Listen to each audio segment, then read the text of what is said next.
it's a plot to drop the IQ. Fighting amongst each other over rumors that don't like you. Prefer us trapped in melancholy with the wood wands of holly. Suggestions that obliterate to camouflage the folly. Attempted mental robbery, executed sloppily. Hypocrisy, this mockery, and walk the talk with me. Put the hands up to touch the Akasha, cause you know deep down there's something bigger than your wallet.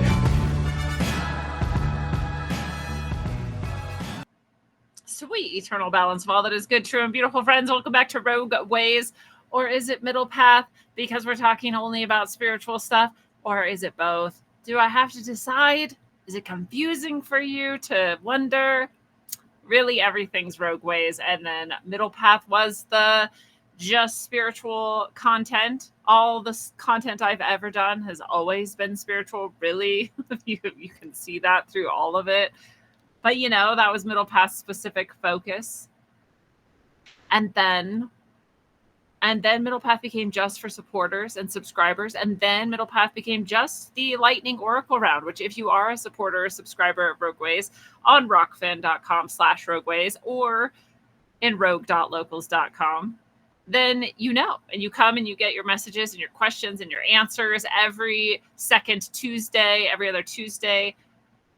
And we do the Lightning Oracle round. And then I do my tarot readings once a month for the month upcoming. Those are always amazing. If you're a supporter, subscriber, you know.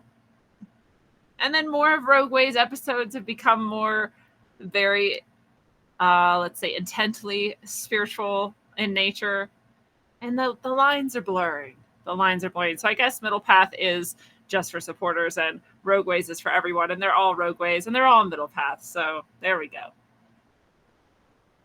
By the way, today I would sometimes be doing an interview. I didn't have I didn't have any interviews to do. And last week, maybe last Tuesday, maybe almost a week ago, I think that's true. I did the episode entitled Everything is Perfect and You Are God. So the main takeaways from yet another very mystical and extreme and profound and beautiful experience I was granted within the last few weeks on a journey on a special ceremony that I undertook high on the mountain with good friend and ally, Earth Medicine from Toad. And that episode got cut off. So if you were listening to that episode and you were like, oh, cool, and then you were like, that's a weird and abrupt ending, that's because where I was in a hotel room and my internet suddenly went out, but my streaming service seemed to continue going. So I just kept talking for another half an hour. And then I concluded the episode in what I think was a normal way and ended it and realized nobody saw half of it. And it didn't record in any way and I couldn't salvage anything. So it was actually interesting. That episode does kind of end in it's a place to end. It's well wrapped up in itself, but it definitely wasn't the whole experience and it definitely wasn't everything I shared, and everyone noticed. They were like, wait, what? There's more. But there's more. So I'm back now. And since I don't have an interview tonight, I don't have to wait until Thursday to talk about the rest of the experience. So that is my plan for today. And so, of course, this episode is titled Toad on the Mountain. And if you are a subscriber on my Substack, then you have already read something called Toad on the Mountain. This is actually rogueways.org right here where you see in front of you. This is my site where you can get my books, channeled books, fictional channeled books, and nonfiction inspirational source messaging spiritual channeled books.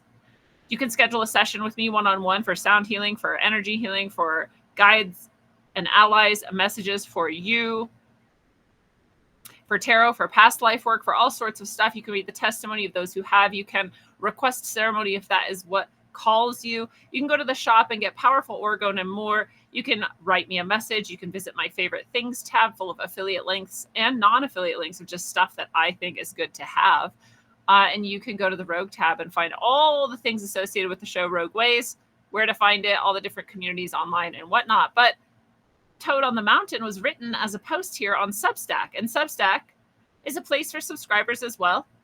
This time, of course, subscribers who like to read things. These are the channeled messages as they come through, and then other mystical experiences and writings that I do, some of which is for all supporters, all subscribers at the free level and paid, and some of which is just for the paid subscribers. So I appreciate all of you subscribing at whatever level is best for you. But the Toad of the Mountain is the same name as this episode tonight, and it's a little different. And I don't know if we're going to get into all of this tonight, because I'm just going to share as I see fit, and we'll see what we get to. If you have read this, I'm not going to lie. It's if you don't already follow me deeply, if you don't already have some of the understandings that myself and many others, I'm not pretending I'm alone in these, but just their ideas of how the universe works and how things work in general that are not necessarily common. So if you have that, this might be easier to understand. And if you don't, and you were reading this, I actually can't even imagine what you would think was going on, to be quite honest, because it's all time travel-y, timey-wimey, strange material time is sort of stuff. And I would also guess that people reading this would assume that I'm writing fiction, and I could understand that. That would make sense to me. I would assume that most of the stories I tell, people might imagine are fiction, or that I'm crazy, which is always interesting, because then you have to wonder, well, then how do I function so well in the world, and always have. But it's a cope. It's a cope people need. It's a box that they can fit me into when they can't understand what I'm saying. Or you would just wonder, what is this universe we live in? And that's a great question. It's a great question. What is this place actually? So yeah, I start this off, and I'll just tell you, I'll just read this beginning part of The Toad on the Mountain on Substack, rogueways.substack.com, where I'd love to have you. I say, maybe this will make sense to you. Maybe it won't. Let yourself take it in as you are able and see the potential future. Oh, you're not seeing any of this. I think I did that before too. I keep forgetting. Now you can see it. Not that it matters. Anyways, let yourself take it in as you are able and see the potential future that has been written, because I surrendered to what I could not conceive of, and because you did at the same exact moment too. We all did. And so we did throughout all of our lives. And in doing so, we split the sky in two and let the face of God shine through. And that's a quote from, who is this? Oh, I'm so bad. I knew her name once, and now I've forgotten. Let's look it up now so we can know. Edna St. Vincent Millay. And this is one of her poems. It's the only poem of hers I've ever known, and I love it. And one of her lines is, "The soul can split the sky in two and let the face of God shine through." And it's so perfectly, exactly what I experienced in my journey, in my ceremony with Toad on the Mountain, that I had to, of course, pay homage to it in that accounting. This poem is worth reading. I'm not going to read it to you. It's very long, but it's very beautiful. And if you follow me on Twitter at Apotropaic Soul, then you will see that quote mentioned again. I love the concept. It's very alluring, right? That the soul can split the sky in two and let the face of God shine through. And it's funny what poetry can do that words cannot otherwise, right? It's like a gestalt. That poetic, impressionistic, or symbolic weaving of language can guide you to something that you could not actually find with words. And I feel that way about this whole experience, that you could read this whole post, you could watch all the episodes that I might do around this experience, and you still might not even have any idea what I'm talking about. And I mentioned this in that previous episode, right? I said, I don't know if I wrote novels about, and I could fill novels with just the things that I experienced in this experience, I still don't know that anyone would really understand it. There are mathematical ways of looking at the world as well, in which we are asked to understand something that we can't actually conceive of. We can't actually experience it, and yet we try to imagine it. And I'm talking specifically about dimensions, right? We understand one dimension, just the point on the paper. We understand 2 dimensions, the line. We understand 3 dimensions, the geometric shape. We even understand 4 dimensions. We add time into the mix. And then beyond that, it all gets weird. We don't understand it. We can't. And in my experience of my journey in my ceremony, I went to all the dimensions because consciousness actually is all the dimensions. And if you're in pure consciousness, just consciousness, no ego, no physicality, pure consciousness, or as close to that as you can experience and receive, perhaps, then you can be in every dimension. And it makes sense, actually. At the moment, it does. You come back to this place. Now you're just working with poetry. You can do your best to explain what happened in those spaces and what they were like, and it will never, ever come close to what actually happened. And I also am very aware that I can describe all of this and people can think, because maybe they think I write well or because I am poetic, that I'm elaborating or that I'm adding things in. And it's hard. It's hard to explain, like, no, that is actually what happened. I actually went to all times, all spaces, all levels of consciousness, all dimensions. And I saw how all of them interact. And I saw how all of them are perfect. I saw how all of them are fractal. These are all things I knew. I knew them in my heart. I knew them conceptually. I understood that they were true. But now I know they are true. And I understand that many people will not understand what I just said. They'll think, oh, now she really knows or remembers. No, I mean, I know because I lived it. I experienced it. And before that, I knew in the sense that that was the only thing that made sense to me, right? That the universe would be hollow fractal, that consciousness would be literally everything that exists, that everything is therefore God. All of these things. You can go back to all the Middle Path episodes. You can hear me saying them. But now I know it because I did it. I saw it. I was it. And then I came back to this body in this place. Very small container, very tiny container. And I saw that container from many other dimensions. And I saw how small it is. We're in this life, we're in this body, and we look around and we think we're so big. And we think life is so big. And we think all of this is so important and big.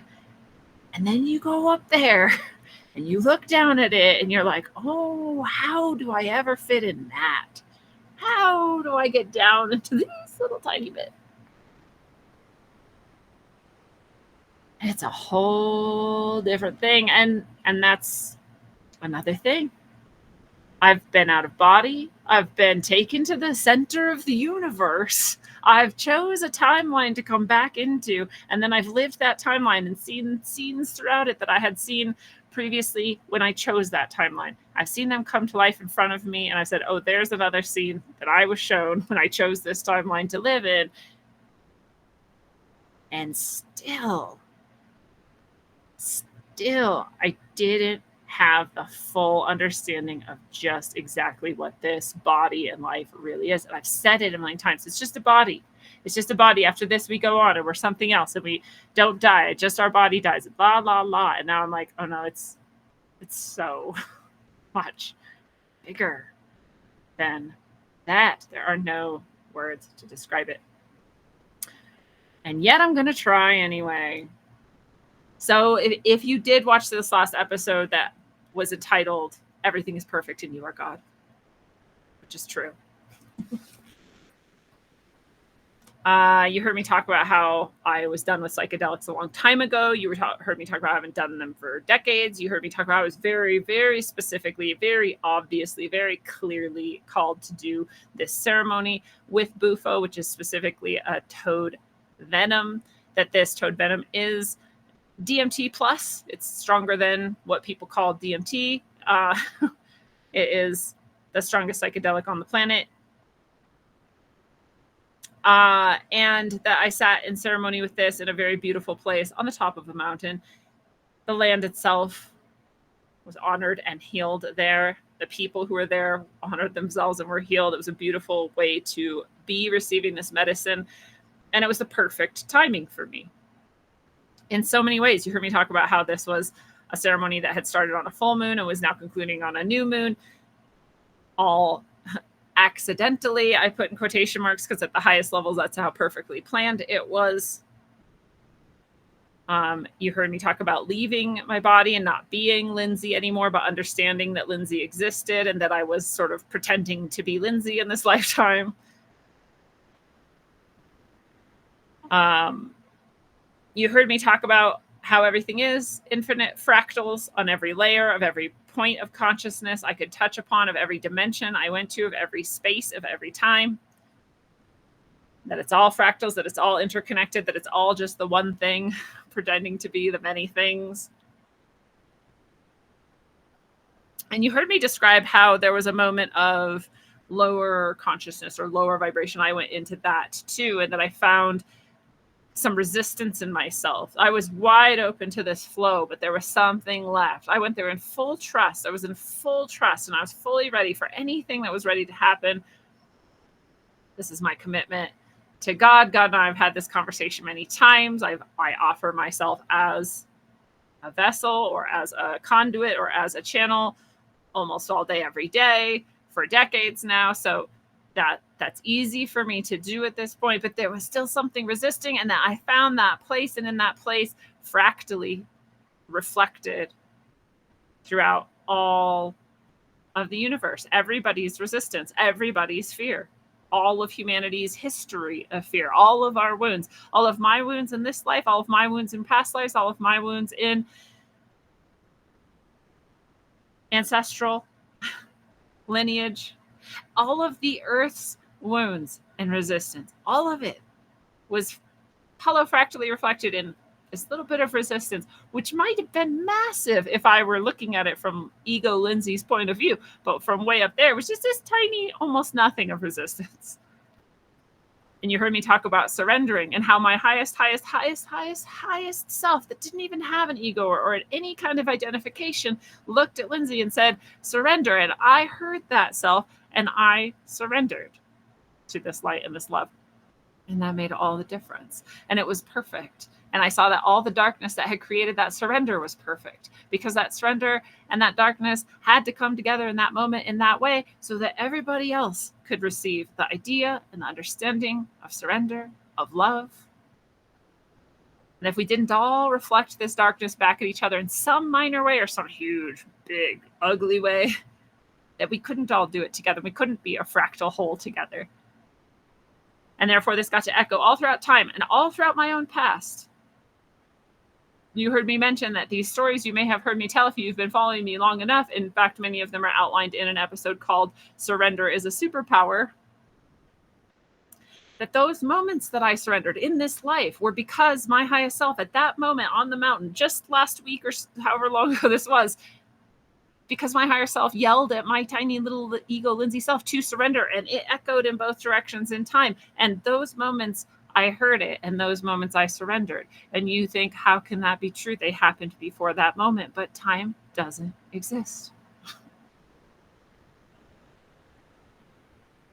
And that's my experience of time, is it doesn't matter. It doesn't exist. The past is malleable. The future is malleable. Right now is malleable. It's gooey, ooey stuff this time. It is not hard and fast. It is not strict. So you heard me talk about that.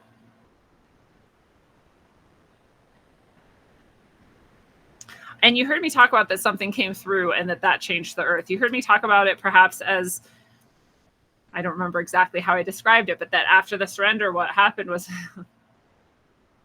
a oneness I can't describe.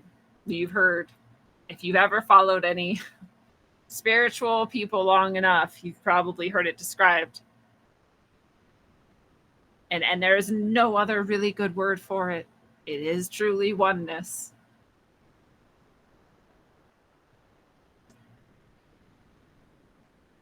And in that oneness, what could come through into this place, into this time, into this three-dimensional reality we're all agreeing to go through together, changed everything. And I know some people will hear that and be like, ego, like, who does she think she is? And I'm like, well, who do you think I'm not? I'm God, and so are you. Why not? When you open up the source light and let that come through, you're changing the world too. I'm not different from you. So I have the audacity to claim that I am this channel of God and that so are you. And what came through probably sounded to the other human beings who were in that moment from their human self insane. It was described to me as an unknown language. And, you know, we all know the languages that exist on Earth. Like, at some level, we don't know them, but we've heard them and we've encountered them in some way. And so you would know if you heard something, whether or not it was something you could recognize or whether it was so foreign to you that you were confused about what it actually was. And that is what came through. I couldn't have tried to do that if I wanted to. And I wasn't really aware of it. Like, at some level, I am aware that it happened, but not in the moment itself. And what came through, I felt and I understood that was flowing out of my voice box was a series of commands to this reality to surrender in some form or another. And it changed everything. And again, it's not too big to claim. You change everything in every moment you exist. So, like, calm down a little. Right? And just go like, yeah, I'm that powerful. And not if you try, not if you're attached, not if you're like, I want to change the whole world by speaking a strange language. Like, no. But apparently if you surrender deeply enough, you've done it. And I talked also in that last episode about how so has everybody who has done this work at any level, big and small, any level of healing that you've given yourself, you've given the world through that fractal iteration of all layers of consciousness and all dimensions through this weird stuff we call time. It is echoing out forever to eternity. So you have done that. And I ended that episode by reading this poem I wrote years ago, which I've talked about many times before, that I will write something. At the time, I'm like, that feels good, feels strong. I get something out of this. And these are all channeled, of course. And then I come back almost always later and I read it again. I'm like, oh, that had so much more in it than I knew. I could not have done it if I tried. And this poem was called Blue Wolf. And it's about the maps we carved into our souls and came here in order to create the maps in this reality so that everybody would have an easier time getting home. And so many people have done this over so many lives, over thousands of years, with and without plant medicine, with and without psychedelics or entheogens. Most of the work I've done in these realms has not been with entheogens. This is just one moment where it all came together, literally in one place at one time. And so we're drawing these maps and we're pulling everybody up with us. And I wrote this in 2001. Yet another little bit of channeled message that at the time, who knows, all kinds of things were going on. And one of them was severe abuse in a very abusive relationship and drug addiction. It's like, I was not well. I was not healthy.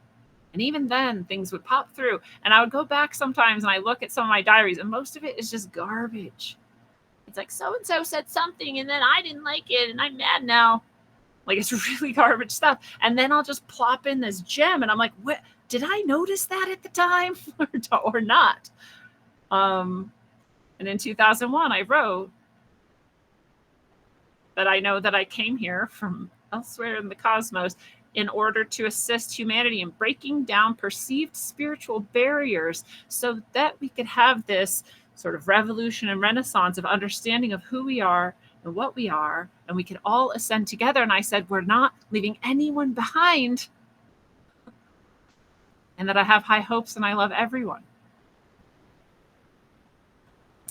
So that's what we came to draw the maps for, right? And you're listening to this and you're hearing it because you also came here for that right now, right here at this critical juncture of human history. And so that's all the stuff I covered last week and a little bit more. And I want to share a little bit more of, I don't know what I said in the half an hour that got cut out, but I want to share a little bit more that I know I might have shared in that half an hour because it seems pertinent to me. And by the way, everyone's always interested to know what I'm drinking. It's different every time almost. And this is Poppy, watermelon Poppy. Someday, maybe I'll get paid for drinking various things while I talk. Wouldn't that be fun? This is delicious though. I don't know if you've had these. They're like probiotic, prebiotic, good for your gut, and like exceptionally low calories, but not because they have any fake crap in them that's gonna like destroy you. They're just good for you. And they have apple cider vinegar in them. Like, how good is that? Okay. So back to the toad on the hill. So in this experience of oneness, I also, there's waves. Things come and go. You go into a peak experience. You go a little bit back out into like little ego self. You go back up into it. And and it's all kind of hard to parse out like exactly what order did it go in? Because when you go to all spaces and all times and all dimensions and all layers of consciousness, like things get a little confused in that exact moment of oneness. But I know at some point when I was sort of coming back into Lindsay, who has a body on Earth in 2024, I just opened my physical eyes for just a tiny fraction.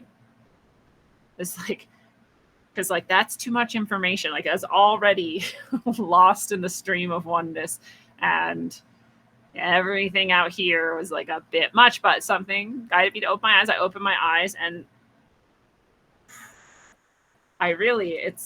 when I talk about it, or when I like think back to those moments, I feel it all again. It's very powerful. This is nearly 2 weeks ago that this took place. And in that moment I opened my eyes, there's pine trees above me, and every one of their pine needles is doing a thing. The wind is blowing them. The branches are moving. All of these birds had come to sit in this tree. They were all singing. The blue sky is above me. There's puffy white, beautiful clouds. There's mountains all the way around me. The earth is beneath me and around me. There's little, dragonflies, beetles, bugs around. The humans who were there in the ceremony were feathers and sage smoke or whatnot, playing flutes and sounds, and all of it. All of it I saw, and all of it was one thing. It wasn't each of those things. I saw each of those things separately, and then I saw the fractal come and animate all of them, and it was talking to me. And I said, "Oh, you're God." And it said, "Oh, you're God." And I was like, everything is one thing. And it was like, everything is one thing. And I was like, how is it this perfect? How did that needle know to move that way? How did that branch know to move like this? How did the cloud know to do that, to make it? It was a face. It was a face of God. The strangest face you could ever see. I wish I could draw it. There's no way I could ever draw it for you. Maybe Alex Gray can do that. I can't do that. Maybe Dolly could do it. Like Johnny fucking Larson could probably do it, but I can't do that. I can hardly even express how it was all one thing, but it was all separate things. And each of the people, the clouds, and all the things were doing exactly what they were doing, but they were all just doing one thing, which was talking to me as the face of God in this moment. It was so beautiful. And I was like, well, everything is love. And it was like, everything is love. And I was like, everything is perfect. And it was like, everything is perfect. And I was like, you're God. It was like, you're God. And I was like, how is everything know to move like this and to do this and to do that, just to be so perfect, to express you perfectly to me right here, right now. And it said, because everything is God. And I was like, duh, of course it is. Everything is God all of the time. Every movement, everything it does, all of it's God, all of it's perfect, all of it is expressing its godliness all of the time. And it said, and you're God. And there was that oneness moment again. And I was all those things. I was the bug, I was the cloud, I was the tree, I was the sky. I was me in other dimensions. I was other spaces and times. I was all of it at once. Impossible to describe. It wasn't a thing I was shown. It was a thing I did. I was that. That was me. I knew I was God, and I was God. Not Lindsay, who's telling you this story. No. Impossible to contain God in this, but I'm a little fractal iteration of God, and everything I do is an expression of such. And you are too. But in that moment, I was God, and I realized, yeah, we are all God, actually. And so many people are going to hate to hear that. And they've hated to hear it for the millions of years that humans have dared to say it out loud. Because they're so small, and their small little ego cells, and their small little body, and this small little life, and they're so attached to it, and they're so terrified that they could be God and also just be this naive, innocent, bumbling thing that makes mistakes in this timeline. And that both could be true at once. It's terrifying to people. It's terrifying, and it doesn't make sense to them. It makes perfect sense to me now, because then I also saw, and God showed me, something I had never seen before. And this is in addition to what I have always, not always, since I was about 13 or so, seen as auras. And auras, to me, were never taught to me. I started seeing them, and I was like, what is that? And then I had to work it out for myself. Like, oh, when people are mad, it seems they're more likely to have these colors, and they're really happy it's these colors. And I started to understand what the colors meant, and I'm a self-taught aura seer. And I didn't even have the word aura for years that I was seeing and interpreting auras. And then I saw it like in a picture, and I was like, wow, other people know what this is. Pre-internet was a weird time. And this was not aura. This was not an aura. This was around the aura. Around even the aura. More subtle even than what we call the subtle energy body. Beyond that, if you can imagine, like an electric flow coming down and encasing even your aura, but also anything that's anything. So also your eyeball, and also your nose, and also a cell in your nose, and also an atom in the cell. All of the things. So it's within you and outside of you. It's all boundaries and all places, and it's no boundary ever, because it's all things at all times. This electric flow would come down, and it would go around, and the electric flow itself is as though it were a fractal. That fractal, I should just find a picture that looks similar to what I saw. I don't know if it exists, but all this electric flow was coming down on everyone. It was kind of fractaling off into little spikes and little ebbs and little flurries all the time. It was always moving, because that's interdimensional. That fractal isn't just like a spinning off of energy. That energy is now going into every other dimension from around you. That is the animation of the source energy around all things and in all things, and interdimensionally flowing through all dimensions. And that's what I saw. And I understood it instantly. Everything I just said to you took me like a week to put into words, but I saw it and I knew exactly what it was.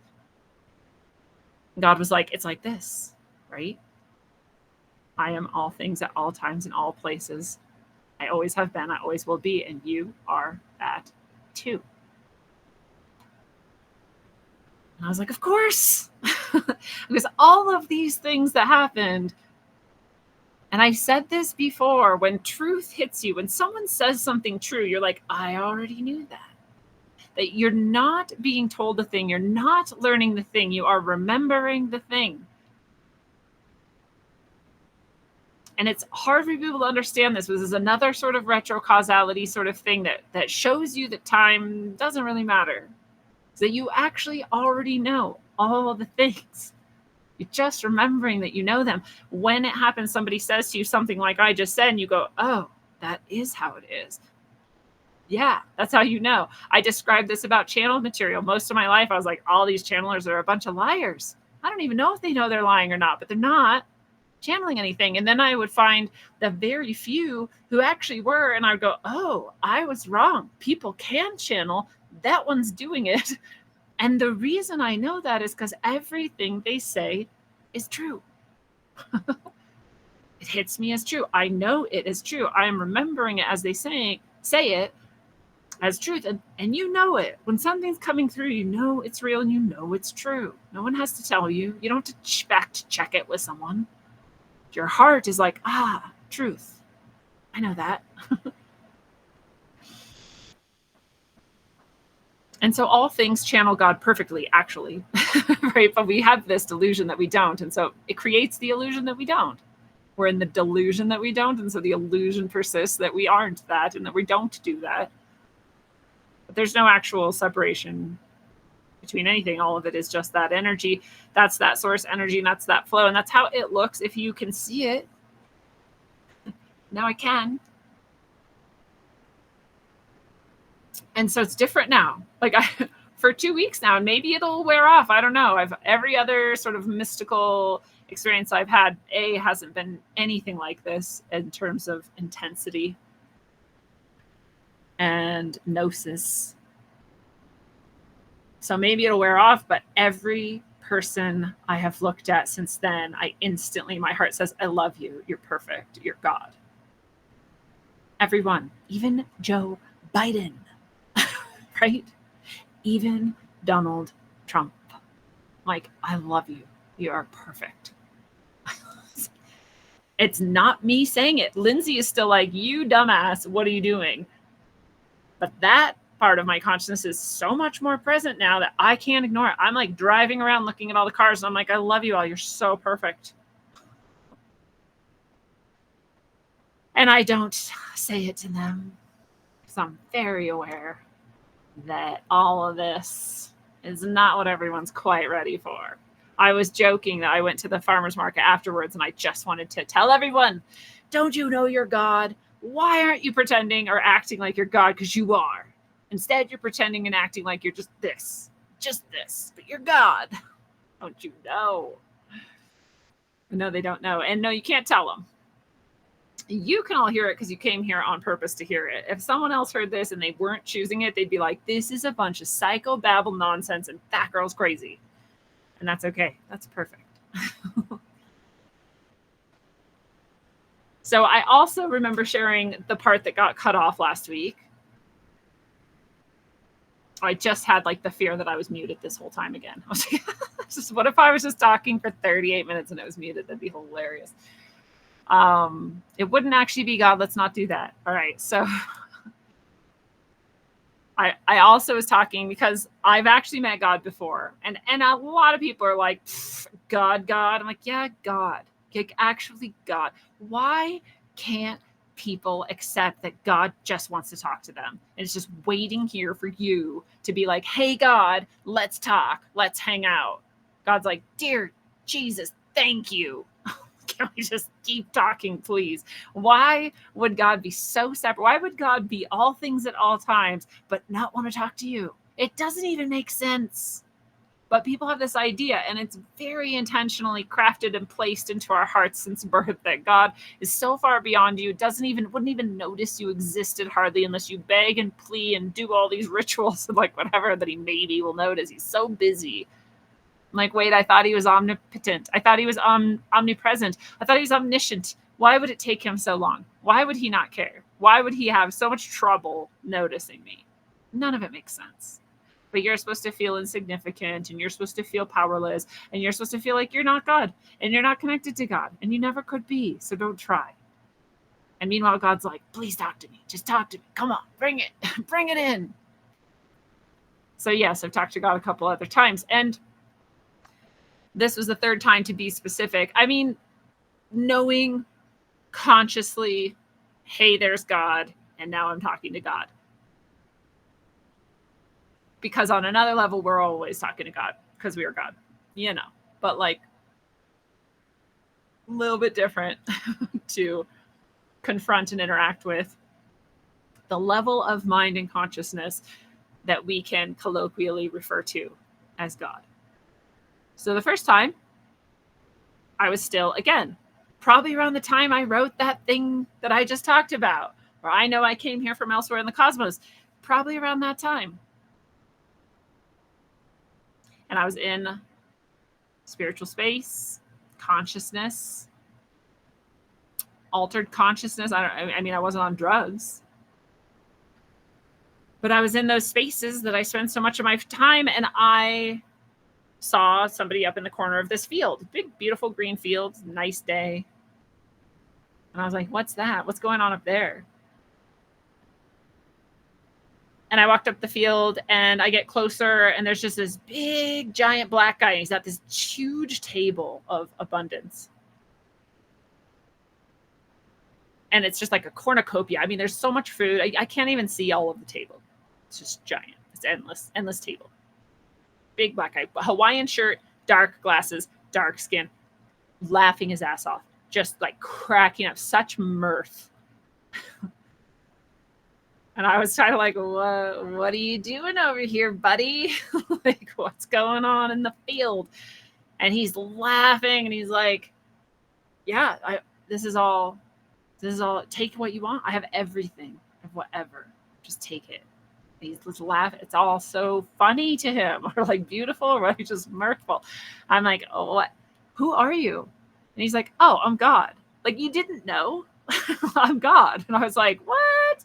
That's crazy. But I knew that it was true. I was like, oh my God, that's God. I was like, God's a black guy? That's weird. Right? Like, I mean, it's not, but it's just like, I'm white looking. And everyone in my mind is usually white looking. And so it was a surprise to me. I joked since then that at least I'm not racist. If that was a mental projection, I'm not racist, right? So there we go. God is everything. God is an amnesiac, Natalie said. Well, yeah, what is God not? Name everything you could possibly name. That's God. So that was my interaction. That was as much as I could have handled.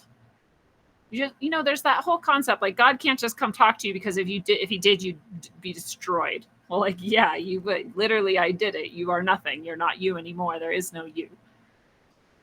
So it's true. So, like, how much does God have to, like, cloak himself to come and talk to you? Right? And this is why people talk about that whole idea, like that beggar on the corner could be God, right? That frog that just jumped across your path could be God. This hummingbird that just flew by could be God, because that's as much as you can handle of God. If you saw anything else or understood anything else, you'd start to break down and fall apart, right? So how much can you handle at that point in time? I had a lot of mystical, weird spiritual experiences, and I still had so much trauma. I could hardly accept compliments. It had been something I had been working on for years, and I was barely able to do it. If I could barely accept my own friends and family saying something nice to me, how could I accept God in his full loving glory? I didn't love myself. So all I could handle was seeing that God was pure abundance and pure joy, and just encountering that idea. That's it. That was it. At least a decade goes by, and I have another encounter with God. And this time it's so different, and it's so much more immersive. And at that point in my life, I was so much more healed. I didn't do drugs anymore. I didn't hate myself anymore. I didn't have abusive relationships anymore. I was doing pretty good. I was still far away from how healed I am now. I didn't even begin to understand the level of my actual trauma I had pulled up in life. At this moment that this happened, it's a literal experience I had, that I was confused about the feeling of being relaxed. And I don't know if people can comprehend what I mean. I went and talked to people because I was so concerned about what I was experiencing, and I didn't know what it meant, and I thought I was sick. And then discovered that what I was feeling was relaxed. It is not an exaggeration. I remember them. I said, "Do you think you're just feeling relaxed?" And it hit me, and I started crying because I was like, I've never been relaxed in my life. I so much so that I didn't know what the feeling was. That was the saddest moment. So that's how unhealed I was still, but I had come so far that in this experience of meeting God, I got to actually receive some love directly given to me and received by me. I had to love myself enough to let myself be loved by God. And in this experience, which I've also written and talked about many, many years ago, and you can find it all over the place, it was two conceptions of God that I was experiencing. One, when I really like focused on talking to another person, right? Like an entity, which God is not, but can be. It was Gandalf. I mean, and it wasn't Gandalf, it was God, but God looked like Gandalf. Like God was a wizard. God was Gandalf-like wizardness, which is hilarious. So is he a black guy? He's a wizard. He's both, right? And God was also just a nebulous cloud of love. I was being held. I was just like leaning up against and being held by God like a little baby. But I was me now. I was me at that time, right? I was a conscious adult. Like I knew who I was and how old I was. But I was so excited because when I realized I was being held by God and I could talk to him, I was like, oh, right. Tell me this, tell me this, tell me this. What about that? What about this? And I just grilled God, and it was so fun. And I was so excited. And I was like a little kid. And God thought that was adorable. And that is adorable. Come on, let's get real. So I was talking with God. I was being held by God. I'm not going to tell that whole story. If you want to go check it out, it's somewhere.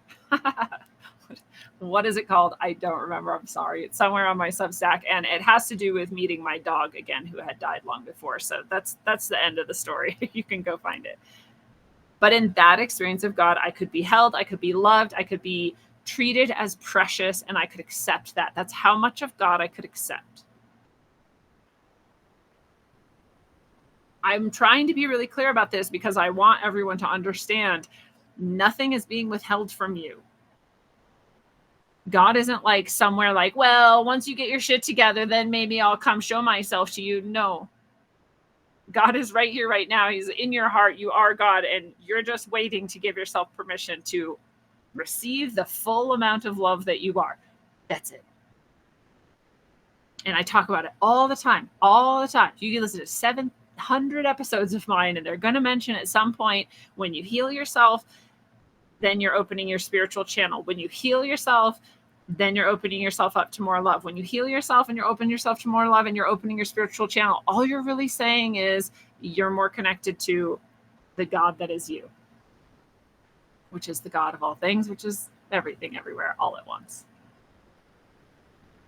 And which is also a very good movie. So, so I loved myself enough to receive that much of God that time. All of these instances for most of my life, when I have these really deep, profound mystical experiences, when I seem to be in another dimension or time or space that isn't quite linear waking consciousness time, right? It's very depressing. I come back to this place and I'm super sad. In that specific encounter, I came back and was fully depressed. I could not go to work. I couldn't talk to people because no one could understand how good it is to be held by God and feel heaven and then come back here to a place where you've never even felt relaxed once in your life. Not fun. So there may be a cost there too. Just be careful what you wish for. But this time, when I met God and actually became God, experienced God, that was more than ever. That's not being held. That's not being talked to. That's not a separate being. That is the oneness experience. And that's how much love I could finally receive. That's how much I've healed, how much I love myself, and therefore can be open to receiving that much of God. And so that's why I'm emphasizing these 3 different experiences, not because I'm trying to do anything else but show over time how much more I could receive than before. Not a trick, not a puzzle, not like a maybe when you're good enough we'll do something. No, just what are you doing? What are you choosing? What do you want? And do you love yourself?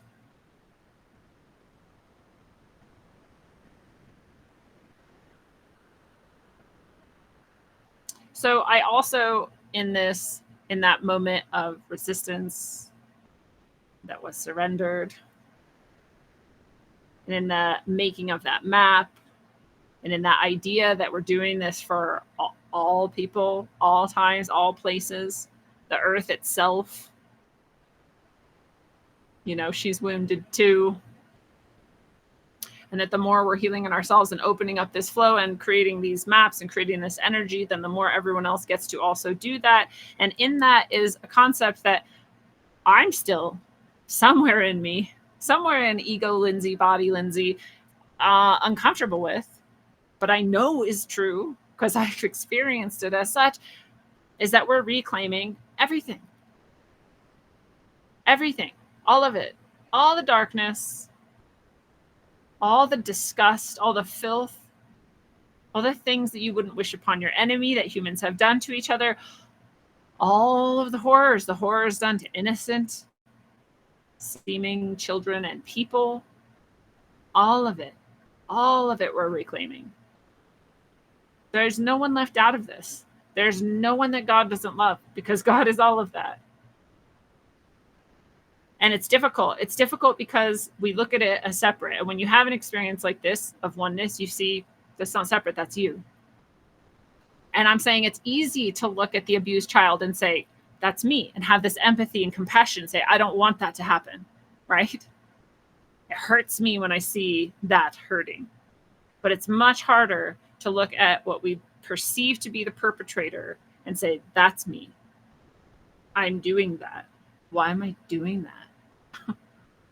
And to still contain within us the element of compassion, to look at that level of what we think is evil and sinful and depraved and say, even that is loved, cherished, in fact.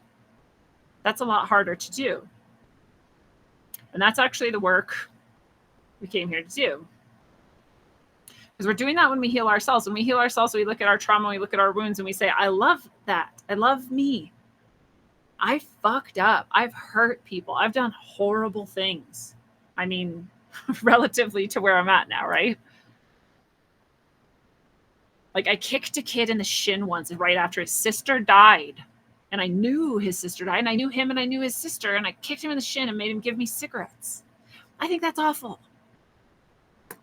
That's just this life, right? Some of those things really weigh heavily on me. But I've also had memories of past lives, and I've seen the things that I have done that are horrifying, that if I met someone doing those things in this life, my impulse would be to kill them. Horrible things. Every single thing that I can look at in this earth and say is evil, I've had a memory of doing in a past life. So that is me, literally. I am making that mistake. I have made that mistake, and I understand it now. And I get how it all comes back to the wound that just needs to be healed, and it can't be healed in any other way but love and forgiveness. And so that's all there is to do, is to love and forgive. I went so deeply into myself to find that oneness right here and right now, and to bring it into this plane of existence and really be that. I can't undo it. I look at the most evil people and my heart says, I love you. You're perfect. It's fucked up. It's fucked up. And it's great and it's beautiful, and it's what needs to happen. I know the resistance when I talk about this because I have it in myself. I know it. I know that people are listening to that going, no, I'm not going there with you. You might someday. I hope you do. It's very liberating. When I came out of this experience completely, completely, who knows, when was it actually complete? It's unclear. But when I was pretty firmly back in my body, I I looked up at the sky, and I was very much not, there was no more God coming through everything and golden light fractals around everything and all of this. Everything looked normal. And I looked up in the sky and I saw a Wogie, a spiritual ancestor, whatever you want to call them. Been interacting with them my whole life. So they're very familiar. And I saw one, I just laughed. I was like, of course you would be here too. All day long, I'd had ancestors visiting. I'd had spiritual guides and allies, like all levels of all my people came to like hold me in this moment. It was why I was able to surrender and let go so completely and let all of that in so completely. And so I saw the Wogie and I said, of course you're here too. And it said, see. I say it. Sometimes I say they and then people don't know what I'm talking about. It's hard to describe. So it said, see? And I said, see what?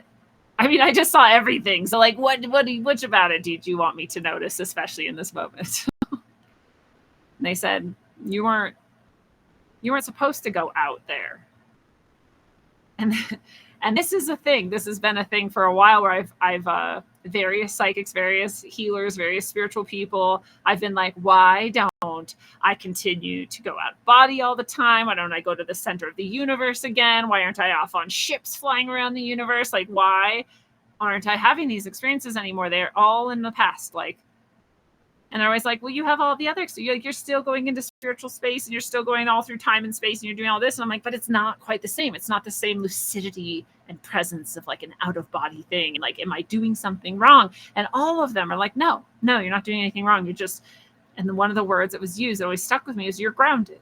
And I was like, grounded? What? That sounds like I did something wrong. They're like, no, you're just like grounded. Like you're here on the earth. And some of my probing around that has been like, well, we don't know if you're going to come back this time, which I totally get. So anyways, this has been an ongoing thing. So they said, see? And I said, see what? And they said, you weren't supposed to go out there. As in, you weren't supposed to be going all over the universe. And I was like, what do you mean? And they're like, you were supposed to go deeper in here. And I was like, ah. And then a whole other wave came, because it was so true, because all of that is in here. I didn't go anywhere. I did not go to the center of the universe. I didn't go out of my body. I went in so deep that I found the oneness and the singularity within me. And I know, as I said, all those moments of surrender, all those moments of divine intervention, all those moments that seem miraculous in my life, the crazy stories you've heard me tell, all of them happened in that one moment, in that singularity, in that surrender. That echoed through all time and space in all directions, and all of it happened right then. And you know what happened right then is like the story, the story that everyone wants me to tell, the story that I tell on almost every show that I go on, the story that everyone wants to hear about, which is the journey to the center of the universe, which I've come to call the center of all things, because it's not just the center of the universe. It's not just heaven. It's not just the most potent essence of God. It is the center of all things. It is the center of my heart. It is the center of every atom. It is the center of every tree. It is the center of every living thing. It is the center of every rock, every mountain. It is the center of all things, all at once, all the time, holofractically connected, interdimensionally connected, intertwined completely, quantumly entangled in the utmost. That center of all things, that story that I tell about going there, which happened in my recollection of this timeline way back when I was 16, 14,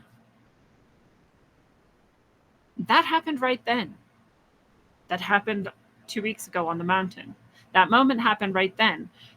I know that because I experienced this time actually going through the portal that created and led to this timeline that I've been living the whole time since then. It's hard to describe and true. And so if you know that story, you know at the end of it, I am told to select a timeline out of millions. And I say, how can I do that? Can you help me? And my guides say yes. what do you want? And I said, I want the timeline that is best for me and everyone else. And I meant everyone. I meant you, and I meant the stranger I've never met, and I meant the people over on other continents, and I meant every single person. And they said, oh, that's that one. And I jumped into it, and here we are together. And I know that this is the best one because I chose it. Because there's some billions of others and I didn't choose them. And I'm here doing this one right here, which means you are too. And I say this in the Toad on the Mountain write-up. I say you were there because you're here, because you wouldn't be hearing this or reading that or in any way connected to this if you weren't also on this timeline. And I hope you feel that with the level of truth with which it comes through. And so I won't even begin to go into the Toad synchros, will I? God, can I? I don't know. If you want to understand that level of things, which has to do with AI, and it has to do with technology, it has to do with our future that we are creating together in this timeline right here, right now, you might just want to go to that Substack, rogueways.substack.org, and read it. And I'll tell you one more thing. Here's that Substack, rogueways.substack.com. It's the most recent post. So go read that after listening to this. If you haven't already read it, and if you have read it, maybe go back and read it again after listening to all that. I don't know how it hits either way, but it's powerful. And when it hit me, it nearly ripped me to pieces. Because as so many synchro-mystic, timeline echoing, retrocausal seeming events in my life, it had to be so perfect. It had to be planned out so perfectly, and I had to take every step along the way. And none of them seemed super important at the time, but they had to happen like that to get here. So it's fascinating. But there's one more thing. And this is still coming through too. Oh, there's stuff that isn't even in this Toad on the Mountain that has come through since then. Don't worry, I'm writing another book. It'll all be in there. But there's more than is even in this post, or is even in this show, or is even in the last show. You put it all together. It's still not all of it. It's still coming through. As I said, every time I'm talking about it, even more layers in. I understand it even more completely. And I literally feel it shift this place and time. So it's not done for sure. But there's one more thing. And so I wrote Trinity's Genesis. This is the third novel in the trilogy, Sine Curve of Aeons. They are all fictional, channeled novels. You can read them in any order you want. They're beyond my ability to have planned and written, and they came through me. And there they are. And this was published on January 30th, 2023. I'd been writing it for, I don't know how many years. I've been writing the whole trilogy for 10 years at that point. It was about a 10-year project. And so they're all here. You can get them on my site. You can get them on Amazon. You can get them wherever you want. But in Trinity's Genesis, A Future Once Removed, again, as though I wrote it to my future self, I dedicated this book. It said, this book is dedicated to a truth too big for the past or the future to contain, never ending in all things. Let the blessings be. So, and now I read that and I'm like, oh, I didn't even know what I meant until right now. But that is what I wrote. And then I wrote this thing as well. And this is just after the table of contents, after the dedication. It says this. It says, here at the end of time and space, you have to believe there is a place where dragon's tail beats dragon's face and breathes the fire of heaven's grace. I'm going to leave it at that. So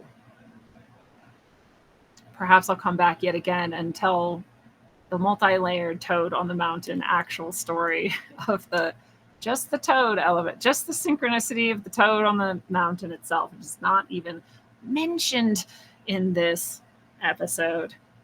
I hope that if anything, you received an even deeper dose of the same truths I've been saying all along, but now from a place of deeper knowing and hopefully presence, and hopefully something you can actually really, really feel in your heart, which is the center of all things, right here and right now.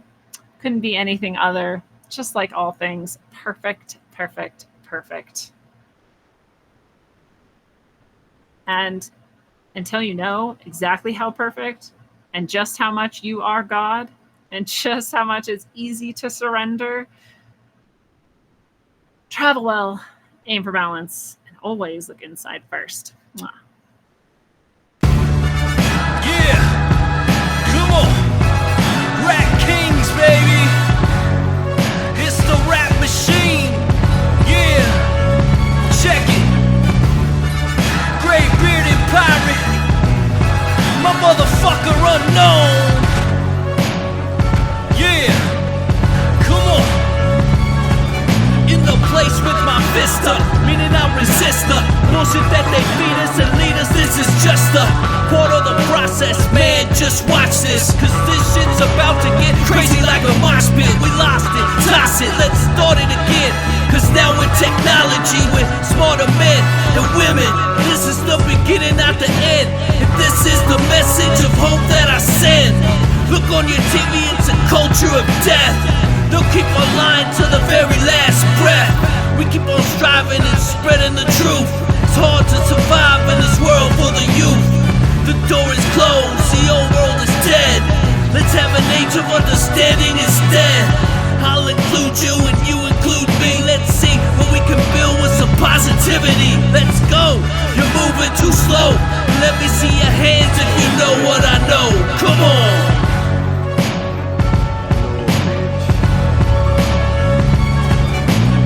Rap like mummy, ain't no dummy in my rhyming. Started flowing freestyle and now they rhyming loud silence. On with the violence, bodies piling with the gray-bearded pirate. On your TV in 4K 3D virtual reality. Casualty of urban warfare. I know but I'm not scared, just prepared and aware. Shining my light through the tunnel of hope. Into the rope, but I'ma give it one more pull till the family is full. Take the bull by the horns and lead it to the slaughter. That would be harder and you would be softer. Sometimes I'm a monster and you forever imposter, with your champagne and lobster. This royalty, the way it was supposed to be. Hopefully the new door opens and the old one closes, with way more focus and growth to mold us, and the truth that they should have told us.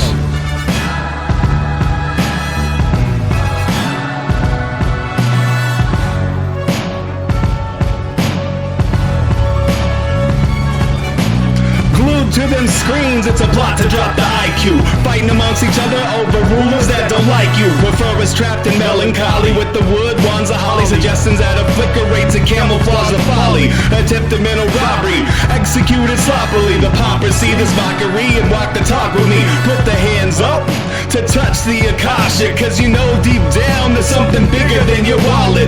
Everyone got a gift, everyone got a light. They want you to forget that ish, cause they can't dim the bright. The positive vibration takes you past the sign shackles, from the sewers and the alleys in the moving castles. Who these assholes really serving with an exposed Achilles surgeon around the corner lurking to prove ascension trumps perversion?